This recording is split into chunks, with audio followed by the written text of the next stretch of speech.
Comba de sato conde.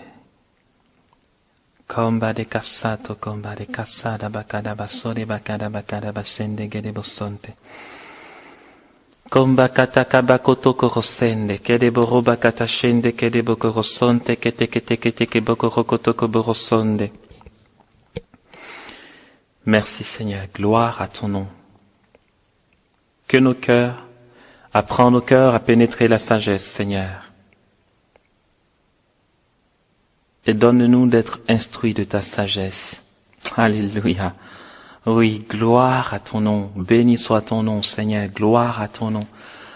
Alléluia. Skomba de katakabakoto, komba katakabakoto, koba karabakata shete kebosoto koromba de katakabakoroba katakabakoroba katakabakoroba katakabakarabakatakabashende. Alléluia.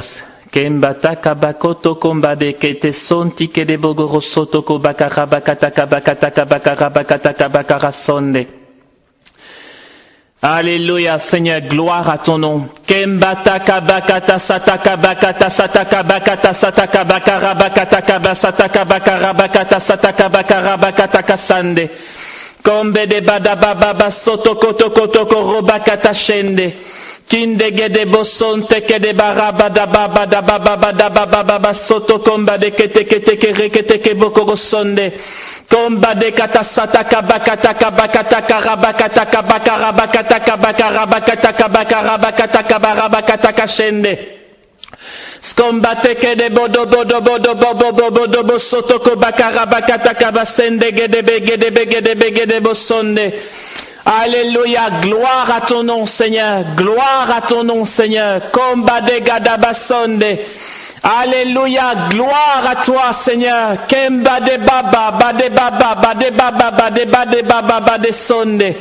Fais venir, Seigneur, la gloire qui nous relève. Seigneur, fais venir le fleuve qui nous donne d'être à ton image, qui nous donne de distribuer tes dons spirituels. Seigneur, que des fleuves d'eau vive jaillissent de nos entrailles. Fais de nous tes serviteurs, fais de nous tes disciples, fais de nous tes amis. Seigneur, donne-nous d'être membres de ton corps. Donne-nous d'être toi. Seigneur, donne-nous de porter autant de fruits que toi. Donne-nous de faire les œuvres que tu as accomplies au milieu de nous. Donne-nous de les réaliser au-delà de ce que tu as pu réaliser sur la terre, car tu es siège à la droite de la majesté divine.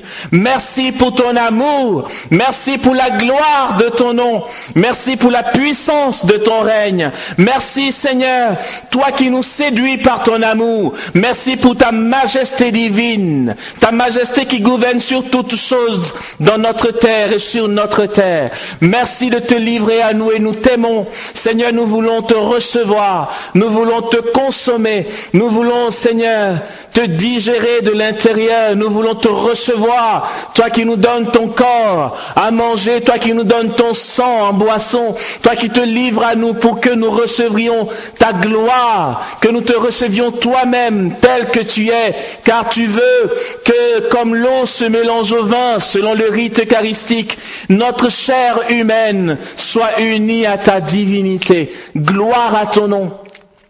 Et béni sois-tu Seigneur. Honneur à toi, puissance à toi Seigneur. Louange à ton nom. Alléluia. Gloire à toi, puissance à toi. Il est dit dans le livre du prophète Ézéchiel au 1er chapitre à partir du verset 1er.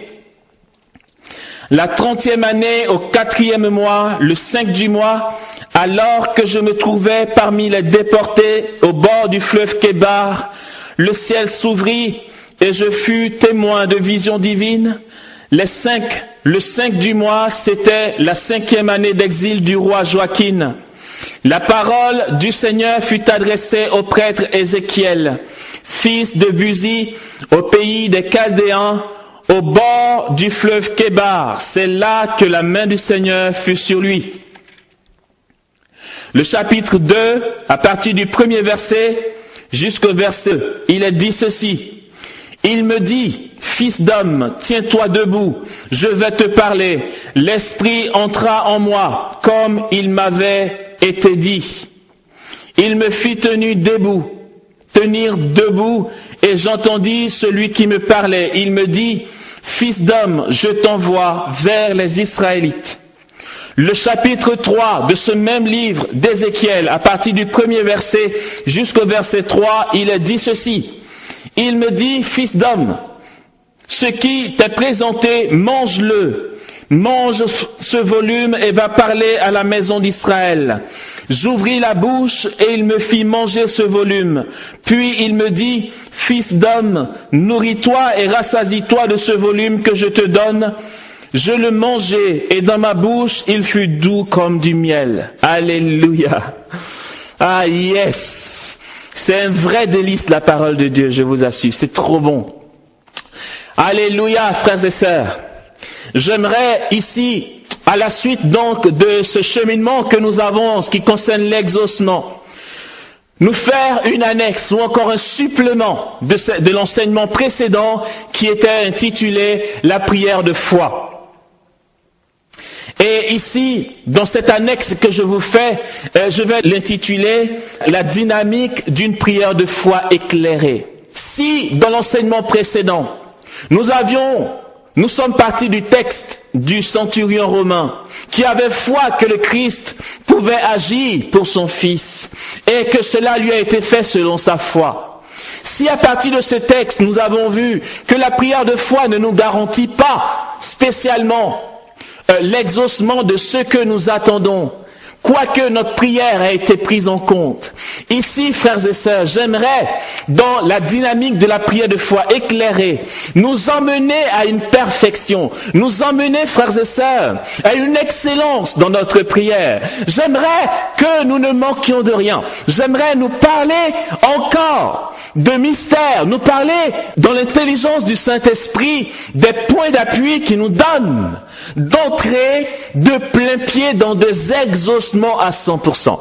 Je vais nous donner ici un autre tuyau, si vous voulez, une autre piste pour que notre prière de foi, qui légitimement est prise en compte, mais qui ne nous donne pas selon nos attentes, que notre prière de foi désormais, frères et sœurs, nous donne d'entrer dans un exaucement parfait. Du coup, à travers cette annexe que je vous propose, à travers le fait que je vous propose une piste qui va nous donner d'entrer dans une prière de foi efficace à 100%, j'aimerais du coup nous faire savoir que la prière de foi, telle que nous la connaissons, peut grandir davantage dans une excellence d'intimité avec Dieu.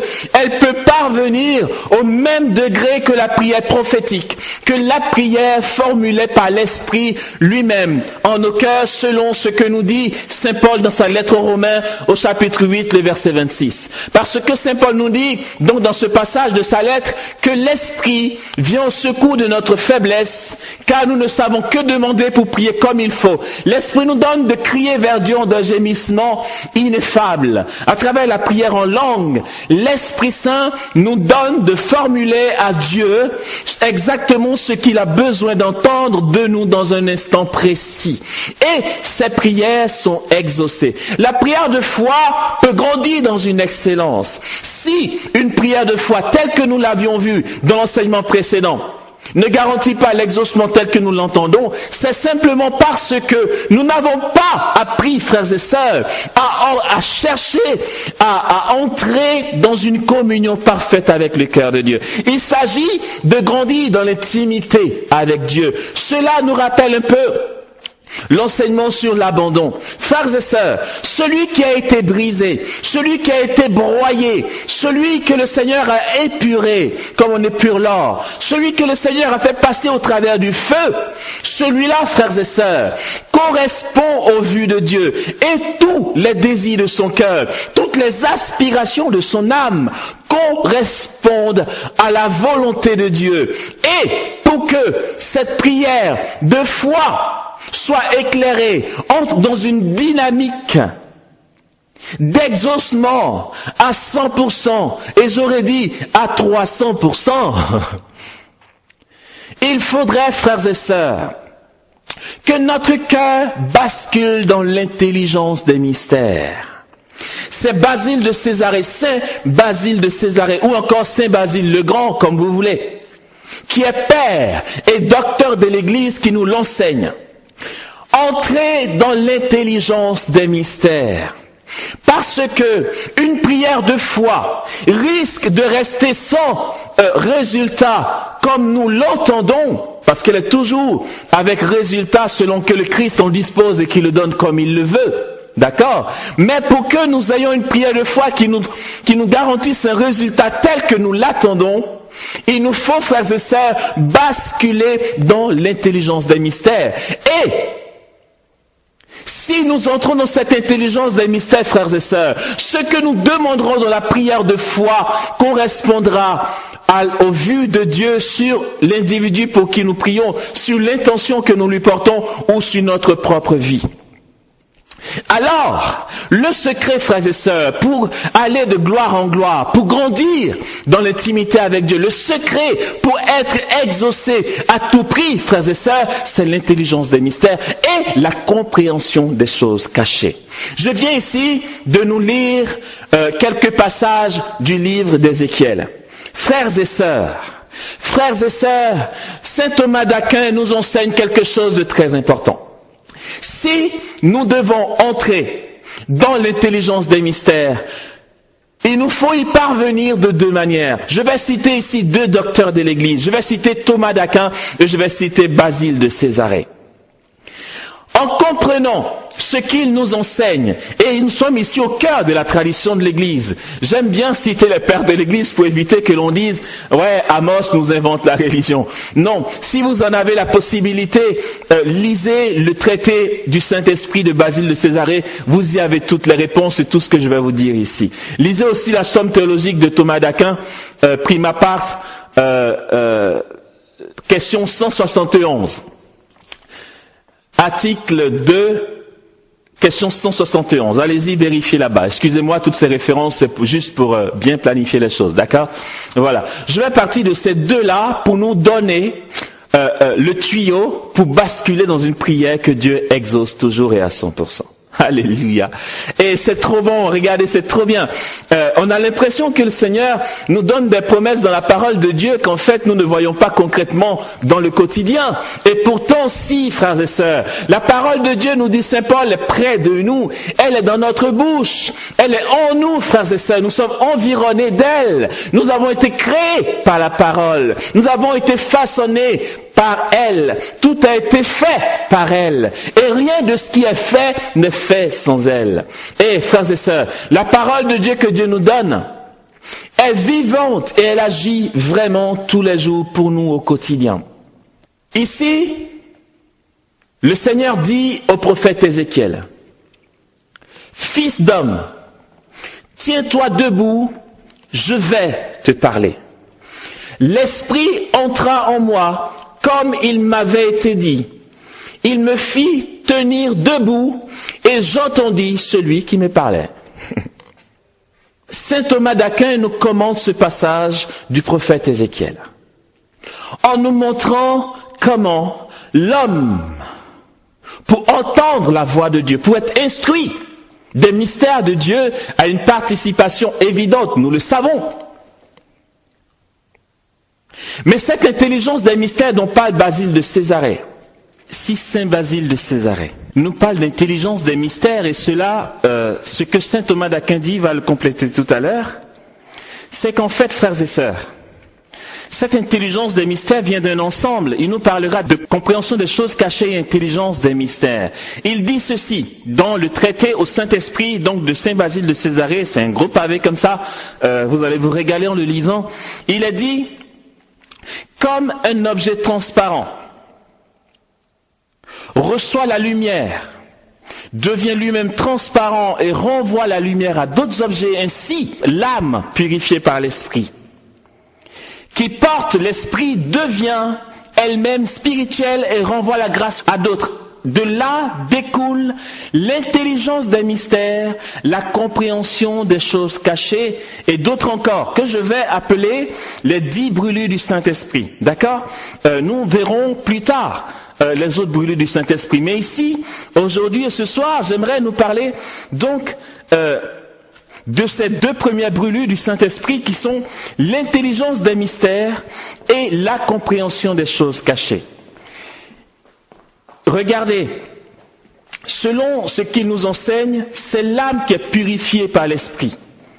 L'âme qui porte l'esprit, façonnée par l'esprit, j'ai envie de dire apprivoisée par lui, qui porte l'esprit, devient elle-même spirituelle et renvoie la grâce à d'autres. D'où nous vient cette intelligence des mystères? Nous allons en parler. Cette intelligence des mystères, frères et sœurs, nous vient du fait que nous recherchons une vraie communion avec Dieu. Et nous ne faisons pas de bond dans l'intimité avec Dieu. Et j'espère que dans le temps et jours à venir, nous aurons l'occasion de parler des charismes d'ordre mystique ou d'union à Dieu. Nous nous sommes trop souvent arrêtés aux choses purement charismatiques que l'on connaît. Nous n'avançons pas. Or, dans la logique de l'amour, dans la logique du Saint-Esprit, il y a forcément une croissance. Comment se fait-il que lorsque, dans nos assemblées de prière, dans nos communautés, dans nos fraternités, dans nos groupes de prière, au renouveau charismatique, dès que quelqu'un se met à prophétiser, à parler en langue, à une ou deux visions, il se croit arrivé. Nous ne sommes arrivés nulle part. J'ai envie de dire que nous désirons encore trop les miettes. Nous ne vivons pas assez de la gloire que Dieu aimerait nous donner de vivre. Et là-dessus, j'ai beaucoup de témoignages à vous donner de personnes que je côtoie, de personnes que je vois, que je touche, qui vivent des états vraiment mystiques, ici en France ou même déjà en Côte d'Ivoire. Et je me rappelle, dernièrement, en août, avant de prendre l'avion pour la Côte d'Ivoire, pour le forum des leaders, je me rappelle que j'ai passé donc ma nuit chez les Rédemptoristes à Paris, et puis là, j'ai rencontré un prêtre avec qui j'ai partagé, qui me parlait d'un de ces anciens qui vit un état mystique. Il m'a dit, tu sais, je suis psychothérapeute et je suis prêtre en même temps. Je suis très cartésien, moi, dans ma tête. Je calcule tout. Je suis très peu, on me convainc très facilement tout ce qui est miracle, événements paranormaux et tout. Mais pour ce coup-ci, mon ancien avec qui je vis, avec qui je fais du jardin, qui est quelqu'un de très incarné, qui vit ce que je le vois vivre là, c'est que vraiment, il y a quelque chose qui se passe. Il me parle de quelqu'un que je ne connais pas, dont je ne sais pas le nom, mais qui est certainement rédemptoriste, et béni soit le Seigneur pour cette congrégation des rédemptoristes. Donc ce dernier, paraît-il, travaille quasiment toute la journée, il ne mange pas. Il ne mange pas. Il a vite fait de croire que c'était une fantaisie passagère, mais ça fait plusieurs mois qu'il est avec ce dernier et il ne se nourrit que de l'Eucharistie. C'est notre contemporain, il ne parle pas de quelqu'un qui est mort, il ne parle pas d'un Padre Pio parce que ça nous paraît très lointain, ça nous paraît extraordinaire. On se dit, ouais, il est mort, donc c'est normal qu'il soit extraordinaire. Il a vécu dans les années très passées, très lointaines, donc c'est normal. Mais pour quelqu'un qui est contemporain, une personne qui vit encore, une personne qui, dans le silence de sa vie au quotidien, dans le secret, la discrétion de sa vie rédemptoriste, vit déjà des états d'ordre mystique ici sur la terre, une union de son âme à son Dieu, et il ne se nourrit que de l'Eucharistie. Je ne vous dis pas qu'il vide tout le ciboire et boire après 3 litres d'eau pour être rassasié. Il prend une hostie comme nous tous, et il en est rassasié. J'ai rencontré aussi, d'autres personnes que je ne vais pas spécialement citer ici, mais qui vivent déjà ce genre d'état. Frères et sœurs, on ne recherche pas la gloire, ou du moins, on ne recherche plus la gloire. On reste dans le passé. On a un dépassement à avoir. Il y a aujourd'hui des rassemblements du renouveau charismatique, des rassemblements de communautés nouvelles, des rassemblements de frères et sœurs chrétiens, protestants ou pas, qui se passe de manière trop horizontale. J'en ai mal. J'ai connu des rassemblements et c'était pas il y a 10 ans, c'était récemment où le Seigneur aurait pu faire mieux. J'ai été invité par une amie évangélique à prier avec eux. un dimanche, je ne vous dirai pas où et qui c'est et tout, voilà. Et je vous assure, côté louange, animation du début, non mais ils ont assuré, ils m'ont fait décoller, mais j'étais au 4e ciel, j'y étais pas allé pour prêcher, j'étais dans l'assemblée, j'étais derrière et je regardais, je participais à la prière. Et je vous assure, la gloire qu'a attiré la louange était énorme. Ce qui a suivi était complètement nul. Excusez-moi, mais c'était vraiment se désintéresser de ce que Dieu veut faire, se désintéresser des vues de Dieu, se désintéresser du secret des mystères. C'était se désintéresser de l'intelligence des mystères. C'est désolant, c'est crucifiant de savoir que dans nos assemblées, nous n'avons que pour notre programme. Nous ne voulons que respecter le programme, faire ce que nous avons prévu de faire. Bien sûr, une bonne organisation, c'est important. Je parle de bonne organisation, c'est important. Mais dans tout ce que nous prévoyons, frères et sœurs, trouvons un espace où nous allons dire maintenant l'esprit jaillit, ou bien une veillée où on se dit on laisse jaillir l'esprit, ou encore on se permet de laisser l'esprit nous conduire à un endroit où on ne connaît pas, qu'on ne connaît pas forcément, mais dont on est sûr des fruits, dont on est sûr de la bénédiction. Nous n'avons plus vraiment faim de Dieu. La folie de Dieu disparaît de nos assemblées. La folie de Dieu disparaît de nos églises. Et on a beaucoup perdu. Vous savez qu'au temps de Saint Augustin, après la communion, le prêtre disait maintenant que les prophètes prophétisent, qu'ils prennent la parole et qu'ils prophétisent. Et ceux qui avaient le don de prophétie, la grâce de prophétiser ou de donner des paroles de connaissance, se mettaient au boulot. Et puis là, il y avait des guérisons, on était témoins des merveilles que le Seigneur accomplissait au milieu de son peuple. Aujourd'hui, ça n'existe pas, mais de fil en aiguille, on s'assagit trop. Et certains pensent que Amos est encore trop jeune dans sa tête, il est encore trop fougueux. J'aimerais ne jamais vieillir. Je vous assure, j'aimerais ne jamais vieillir. Parce que je veux toujours être neuf, je veux toujours être nouveau, comme l'esprit qui fait toutes choses nouvelles.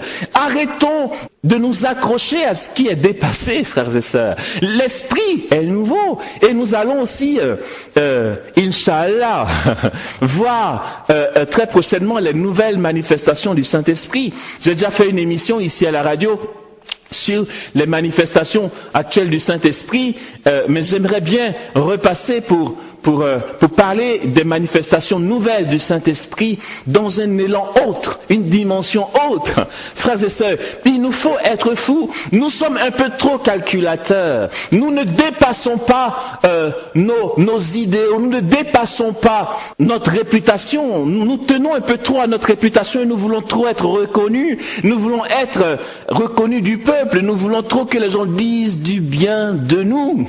Nous ne sommes pas assez pauvres. Nous ne sommes pas assez dépouillés. Nous ne sommes pas assez brisés, frères et sœurs. Nous ne sommes pas assez amoureux.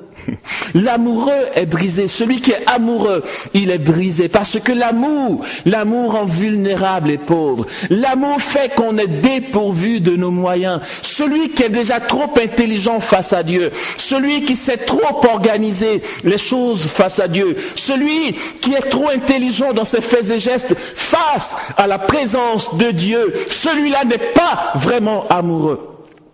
Car celui qui est amoureux de Dieu ne calcule plus, il donne tout pour que la gloire de Dieu se fasse voir et se fasse connaître.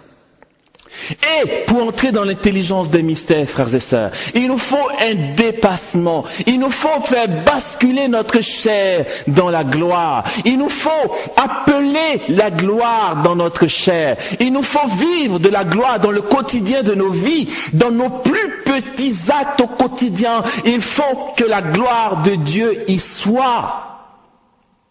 Car c'est l'âme qui est purifiée par l'esprit qui bénéficie de l'intelligence des mystères et de la compréhension des choses cachées. C'est évident dans la deuxième lettre de Paul aux Corinthiens, au chapitre 12, où il nous parle de son état mystique. C'est évident de voir que juste avant, il nous parle de ses difficultés. J'aimerais bien lire ce texte de Paul aux Corinthiens, au chapitre 12, de sa deuxième lettre aux Corinthiens au chapitre 12. Je commence par la finale du chapitre 11, avant d'arriver au début du chapitre 12. C'est très important, frères et sœurs. Saint Paul dit ceci. Ils sont hébreux, moi aussi. Ils sont israélites, moi aussi. Ils sont postérité d'Abraham, moi aussi. Ils sont ministres du Christ, je vais dire une folie.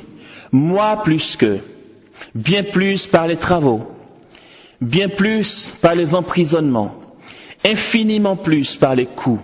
Souvent j'ai été à la mort. 5 fois j'ai reçu des Juifs les 39 coups de fouet. 3 fois j'ai été battu de verge. 1 fois lapidé. 3 fois j'ai fait naufrage. Il m'est arrivé de passer 1 jour et 1 nuit dans l'abîme. Voyage sans nombre, danger des rivières, danger des brigands, danger de mes compatriotes, danger des païens, danger de la ville, danger du désert, danger de la mer, danger des faux frères, labeur et fatigue, veille fréquente, faim et soif, jeûne répété, froid et nudité, et sans parler du reste, mon obsession quotidienne, le souci de toutes les églises. Qui est faible que je ne sois faible? Qui vient à tomber qu'un feu ne me brûle? Saint Paul continue en disant ceci. S'il faut se glorifier, c'est de mes faiblesses que je me glorifierai. Le Dieu et Père du Seigneur Jésus, qui est béni éternellement, sait que je ne mens pas. À Damas, l'éthnarque du roi Arétas faisait garder la ville des Damascéniens pour m'appréhender. Et c'est par une fenêtre, dans un panier, qu'on me laissa glisser le long de la muraille. Et ainsi j'échappais à ses mains. Il faut se glorifier, dit-il. Cela ne vaut rien pourtant. Eh bien, maintenant, dit-il, j'en viendrai aux visions et révélations du Seigneur. Ça, je trouve ça excellent, frères et sœurs. Je trouve ça trop excellent. Après toute la galère et la difficulté qu'il a vécue, il nous dit ce qui va avec. C'est 2 choses qui vont ensemble. Et donc Saint Paul continue en disant, j'en viendrai aux visions et révélations du Seigneur. Je connais un homme dans le Christ qui, voici 14 ans, était hors de son corps, je ne sais, Dieu le sait, cet homme-là fut ravi jusqu'au 3e ciel. Et cet homme-là était sans son corps. Était-ce sans son corps? Je ne sais, Dieu le sait, je sais qu'il fut ravi jusqu'au paradis. Et qu'il entendit des paroles ineffables qu'il n'est pas permis à un homme de redire. Pour cet homme-là, je me glorifierai. Pour moi, je ne me glorifierai que de mes faiblesses. Oh, si je voulais me glorifier, je ne serais pas insensé. Je dirai la vérité. Mais je m'abstiens de peur qu'on ne se fasse de moi une idée supérieure à ce qu'on voit en moi, ou à ce qu'on m'entend dire. Et pour que l'excellence même de ces révélations ne m'enorgueillisse pas, il m'a été mis une écharde en la chair. Frères et sœurs, cherchons l'excellence des révélations. Nous savons aussi, frères et sœurs, que dans cette 2e lettre de Paul, au chapitre 4, à partir du verset 7, il dit ceci. Écoutons bien. J'insiste sur ces passages de Paul pour que, primo, nous recherchions l'excellence en Dieu, l'excellence dans la révélation de Dieu, l'excellence dans les fruits que nous avons apportés, et que, secondo, frères et sœurs, nous ne soyons pas dans l'illusion de croire que celui à qui nous sommes unis, le Christ, unis mystiquement par le baptême, n'est que glorifié. Il est passé par un brisement de notre chair, pour que nous ne mourions plus, et qu'éclate la gloire de la résurrection. Saint Paul dit donc, en effet, dans sa 2e lettre aux Corinthiens, chapitre 4, à partir du verset 7, il dit, mais ce trésor, nous le portons en des vases d'argile, pour que cet excès de puissance soit de Dieu, ne vienne pas de nous. Nous sommes aux prises, mais non pas écrasés. Ne sachant qu'espérer, mais non désespérer. Harcelés, mais non abandonnés. Terrassés, mais non vaincus. Nous portons partout partout et toujours en notre corps les souffrances de mort de Jésus, pour que la vie de Jésus soit elle aussi manifestée dans notre corps. Quoique vivants, en effet, nous sommes continuellement livrés à la mort à cause de Jésus, pour que la vie de Jésus soit elle aussi manifestée dans notre chair mortelle. Ainsi donc, la mort fait son œuvre en nous et la vie en vous. Alléluia. Yes! Woo! Yes, non, c'est trop bon, frères et sœurs. Et c'est trop la réalité. Il faut que j'avance. Si le chrétien ou les chrétiens que nous sommes apprennent donc à rechercher l'excellence des révélations du Seigneur, comme nous dit Paul, ou encore l'intelligence des mystères, comme nous dit Basile de Césarée. Si les chrétiens que nous sommes recherchent la compréhension des choses cachées dans le Saint-Esprit, bien sûr, en laissant leur âme être purifiée, broyée et brisée par l'Esprit de Dieu, en le recherchant au quotidien à travers une soumission profonde à la volonté de Dieu, dans une humilité devant la gloire de Dieu.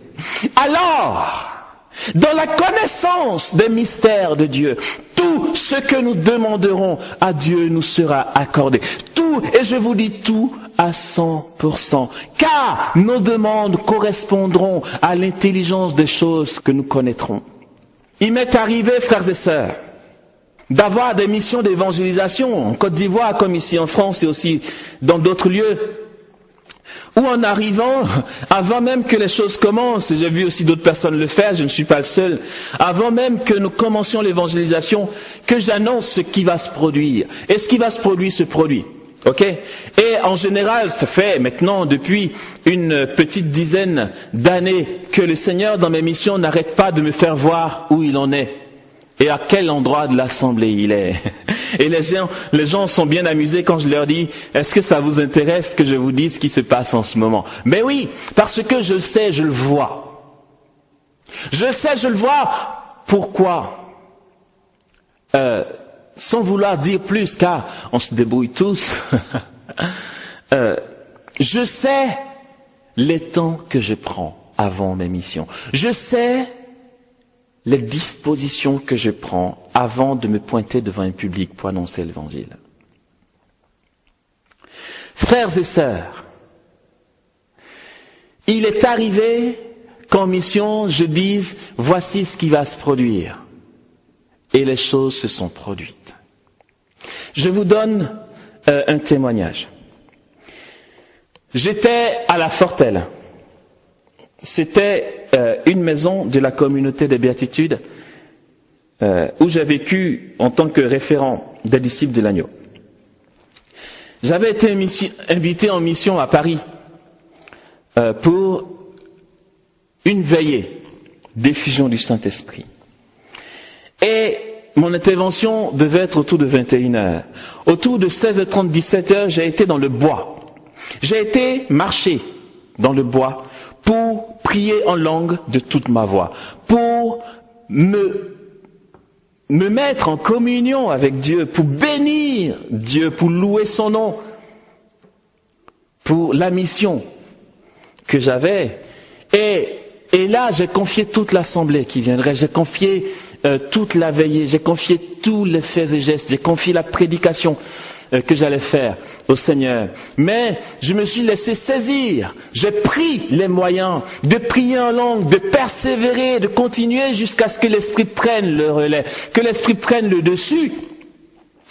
Et donc, je priais dans l'esprit, je priais en langue, et je sortais des prières prophétiques, et tout ce qui sortait de ma bouche, après que l'esprit ait pris le relais, n'était que prières prophétiques. C'était excellent, frères et sœurs. Je me suis laissé porter dans cette forêt de la Fortelle, là-bas en France. Je me suis laissé porter dans ce bois où il y a aussi des sangliers qui passent, mais vous savez, une forêt en plein hiver où il n'y a plus de feuilles sur les arbres et toutes les feuilles ont séché par terre, boueux à cause du temps qui laisse tomber des crachins, hein, des pluies très fines c'était boué au sol. J'avais ma cape et j'avais mon habit monastique. Et là, frères et sœurs, j'ai été tellement secoué dans l'esprit que j'ai été projeté par terre. Et je me suis dit intérieurement, oh punaise, qu'est-ce que je vais me prendre plein de crasse aujourd'hui? J'ai été donc basculé par terre dans le Saint-Esprit. Comme dans le repos du Saint-Esprit, et je roulais de gauche à droite. Je roulais jusqu'à heurter un arbre, et je repartais dans l'autre sens jusqu'à heurter l'autre arbre. J'étais complètement ballotté par l'Esprit Saint. Ne me demandez pas comment ça se fait, pourquoi, et comment ça m'arrive. Nous en parlerons une autre fois. J'ai été vraiment manipulé, ballotté par la puissance de l'Esprit, et j'aimais bien me laisser faire. Par cette puissance de l'esprit, j'aime bien être docile à sa puissance, jusqu'à ce que je m'arrête tout affalé, allongé par terre dans la forêt de la Fortelle. Et là, quelqu'un me verrait, il aurait pensé que j'étais dans le coma ou que j'avais perdu connaissance. J'étais là. Et puis le Seigneur qui me dit, tu sais, tu vas ouvrir les yeux. Et puis tu vas voir que juste près de ta bouche, il y a une brindille, une plante qui a desséché, brindille d'arbre, de plante, si vous voulez, qui a desséché. Tu vas prendre, je vous le dis très simplement, je vous donne ce témoignage très simplement, tu prendras ce bout de bois et tu vas le manger. Tu vas le manger et voici ce qui arrivera. Je vais t'embraser de feu. Et ta prédication de ce soir sera une prédication prophétique.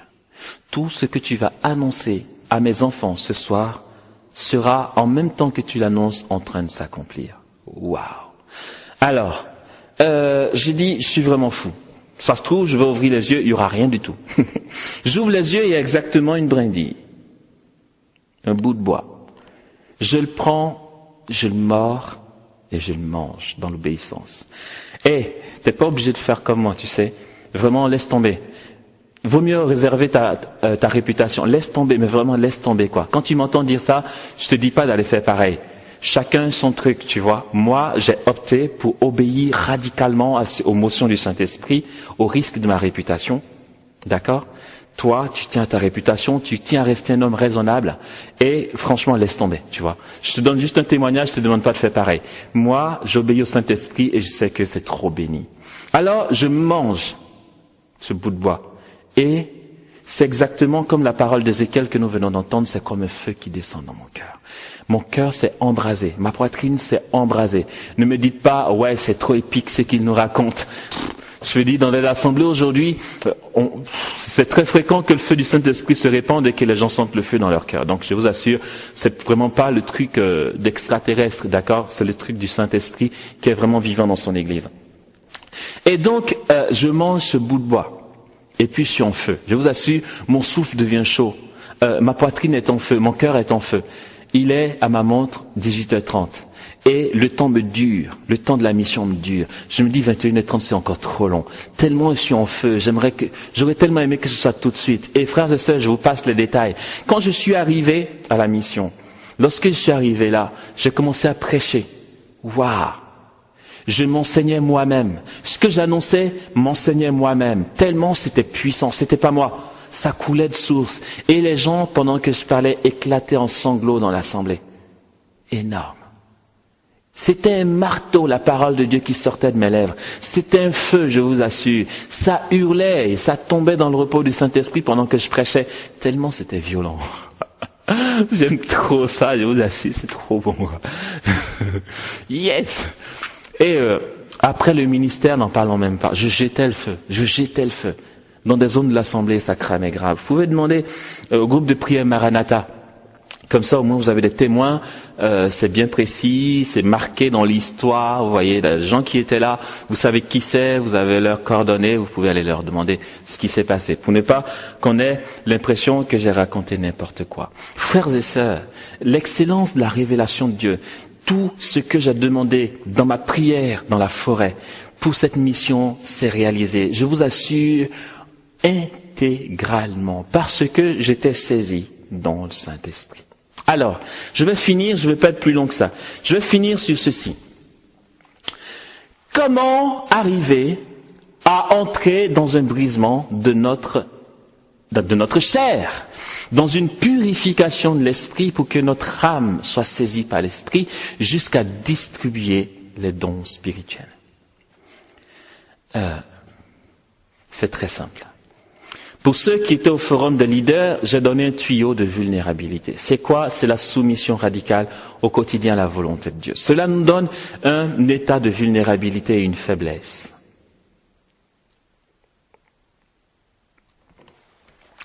J'en reviens ici au texte d'Ézéchiel. Regardez. Et là, je vais commenter ce texte à partir de l'enseignement de saint Thomas d'Aquin, qui est docteur de l'Église. Docteur angélique, l'appelle-t-on.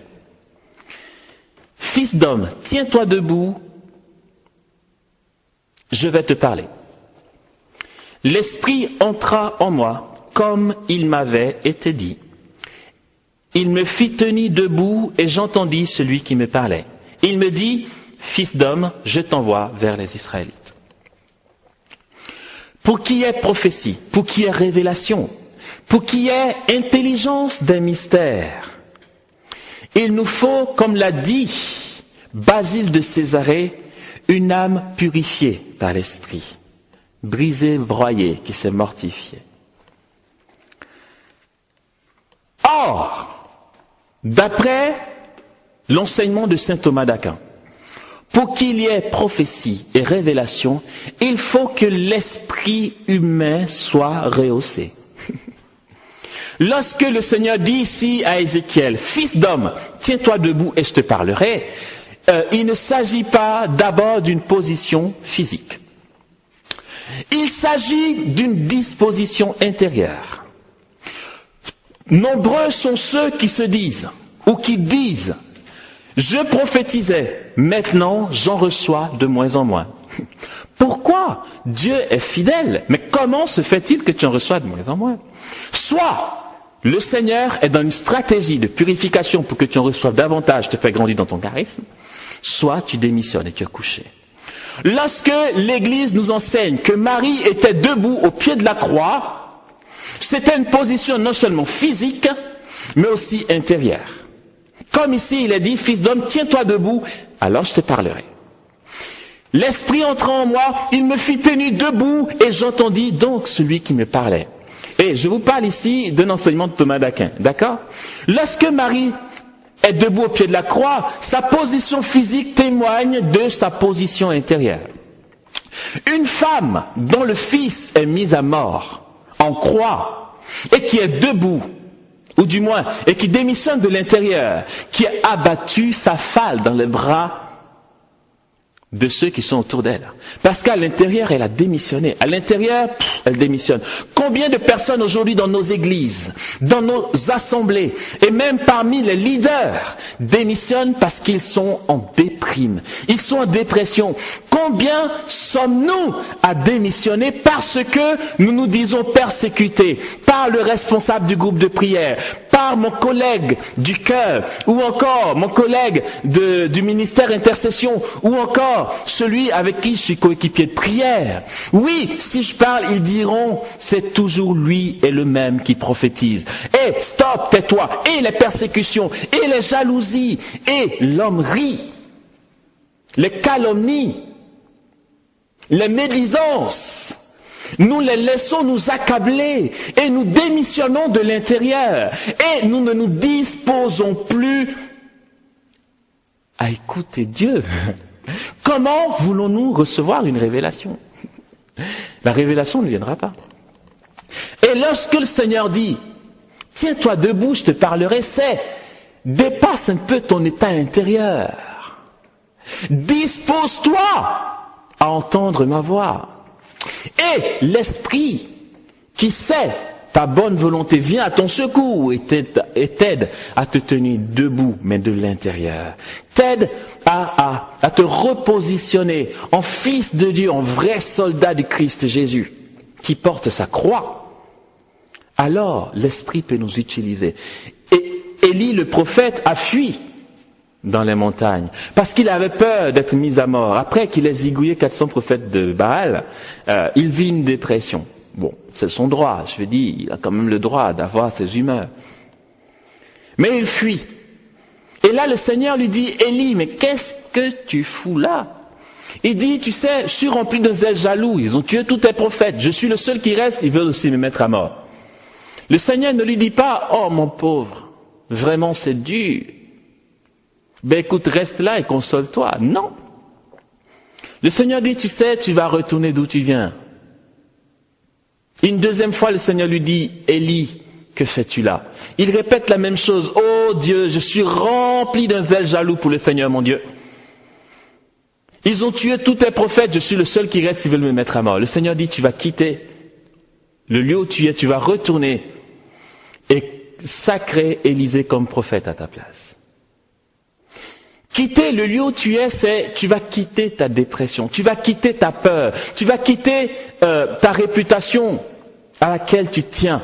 Tu vas quitter les conséquences de la jalousie autour de toi. Tu vas quitter les incompréhensions qui t'écrasent. Tu vas te repositionner en fils du ressuscité. Tu vas te repositionner en enfant de Dieu. Et là, je pourrais te parler pour le peuple.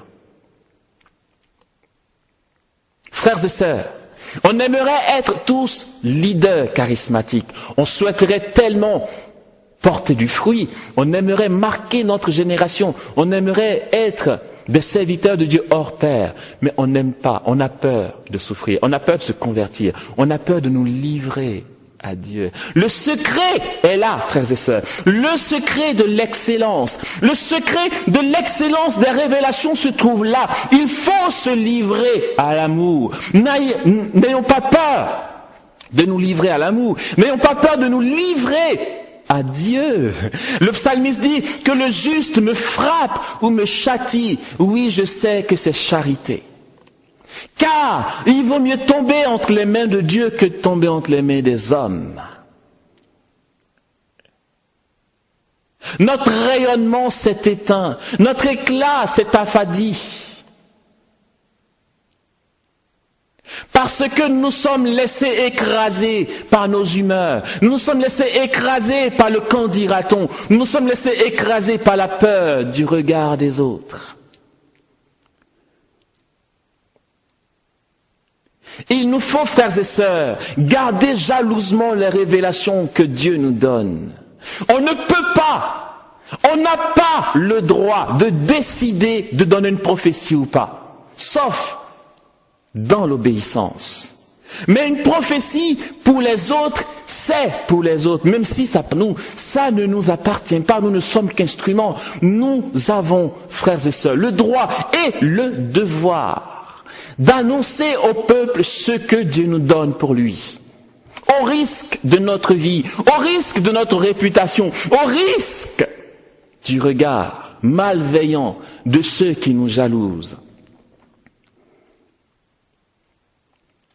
On aimerait être prophète et l'exercer, mais on a peur de la vraie vie du prophète.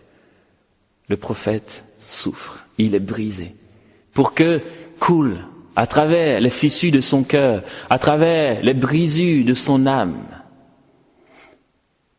la suavité de l'onction qui guérit, la suavité de l'onction qui suscite des prodiges, qui suscite des miracles, pour que coule la suavité de l'union à Dieu jusqu'à basculer dans des états d'ordre mystique, frères et sœurs. C'est possible, c'est tout à fait possible, c'est profondément possible. Alors donc, pour qu'il y ait révélation, comme dit Thomas d'Aquin, il faut que l'esprit humain soit rehaussé.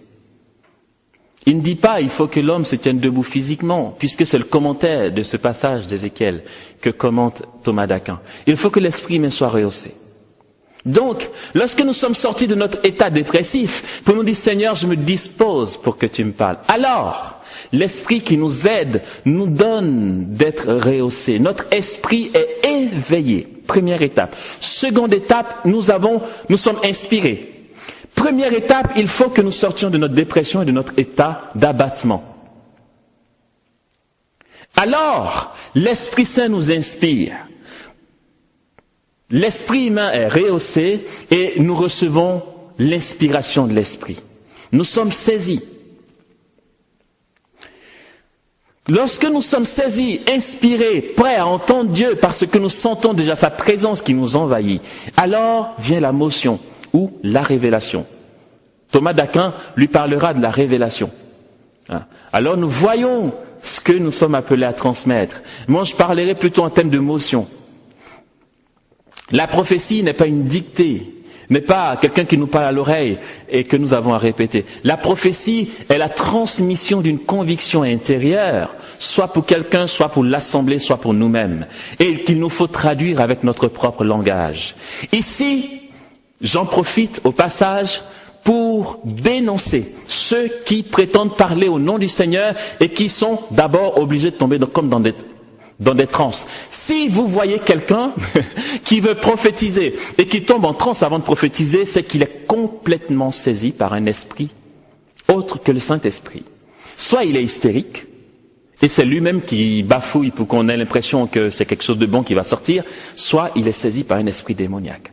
Parce que quand l'esprit humain est rehaussé, c'est un surcroît d'humanité, frères et sœurs. Et c'est le même Thomas d'Aquin qui nous enseigne que la grâce ne détruit pas la nature, mais l'élève. Comment voulez-vous que l'esprit qui nous inspire une prophétie vienne annihiler notre conscience, notre raison, notre intelligence pour nous donner d'être dans un état autre avant de parler?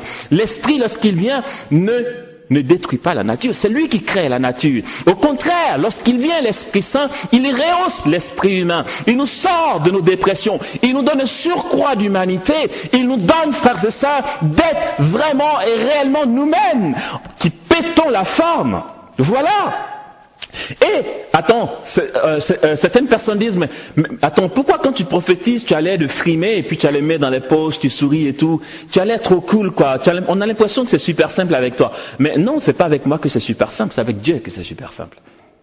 Quand l'onction m'est donnée, je me sens homme, je me sens moi-même, mes combats disparaissent, mes dépressions disparaissent, mes peurs s'envolent. Attendez, n'est-il pas vrai que le jour de la Pentecôte, quand le Saint-Esprit est descendu, Paul a été saisi et qu'il est sorti de sa peur qu'il avait enfermée dans le cénacle pour annoncer en toute assurance et sans peur la puissance de la parole de Dieu en public. Voilà pourquoi l'on a l'impression que l'on frime. Si je veux mettre les mains dans les poches, c'est quoi le problème? Il n'y a aucune contre-indication de ça. Et je veux dire, dans la Bible, il n'y a rien qui nous dit de ne pas mettre les mains dans les poches. C'est pas parce que je mets les mains dans les poches que je n'ai pas de crainte de Dieu. Au contraire, je suis tellement moi-même et je suis tellement bien visité par Dieu. Je suis tellement saisi par le Seigneur, tellement béni, relevé, rehaussé, que je peux, pour une fois, être pleinement moi-même. Ben oui. Et donc, si des personnes veulent nous faire croire qu'elles sont en transe, qu'elles vont prophétiser, donc qu'elles tombent en transe, c'est n'importe quoi. J'en veux pas. J'en veux pas. Tu es sûr que si tu as une prophétie pour moi, ne sois pas en transe, parce que je ne veux même pas écouter. Non, j'écouterai pas. Quand le Saint-Esprit vient, nous sommes réellement nous-mêmes. D'accord? Et donc, première étape, l'esprit humain rehaussé. Seconde étape, nous avons l'inspiration et ensuite la révélation de ce qui vient. La révélation, la motion. Et lorsque nous entrons dans l'obéissance à cette motion qui nous est donnée, nous voyons des miracles. Nous sommes témoins de miracles, frères et sœurs. Et si nous avons appris à nous laisser briser, à nous laisser broyer par ce qui fait la vie, par ce qui fait nos quotidiens, par ce que Dieu permet dans notre quotidien, qui nous brise tellement, mais en même temps qui nous sanctifie tellement rapidement, frères et sœurs.